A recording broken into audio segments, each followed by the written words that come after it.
using timestamps for ranking. Just about every YouTube video you'll see on Google search results nowadays are timestamped, and then they show the video, and they show the different places within the video you can go to instantly in the Google search results. Not necessarily on YouTube, I don't think. But anyway, let me show you how to do that really quick. Go up here, you use ARPA AI extension, and I've already started it here, but I'm going to start it over. And what happens is when you pull up the extension, it'll automatically detect YouTube here, and it will automatically pop up YouTube video summary if you want it. And yes, we do. We want a longer version. And then boom, and it starts parsing the transcript and timestamping it. Beautiful thing. And this will help your video rank tremendously. I'm going to pause the video, and we'll come back when it's done.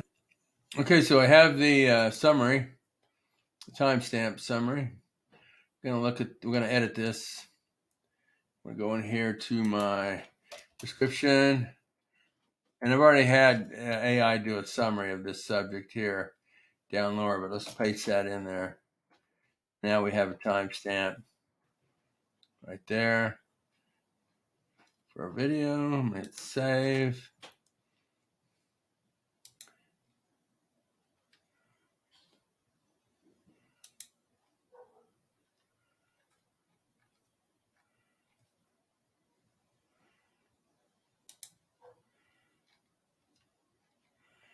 Go up here to the, yeah, there we go.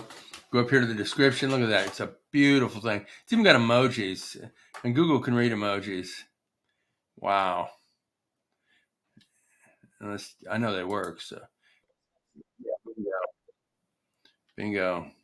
They all work. This video will rank better because it's divided into chapters. And this is really a pro tip, I believe, because of what this will do. Because this is probably something that you're going to be doing that nobody else, not nobody, but your competition may not be going to this much trouble. So good luck, and we'll see you next time.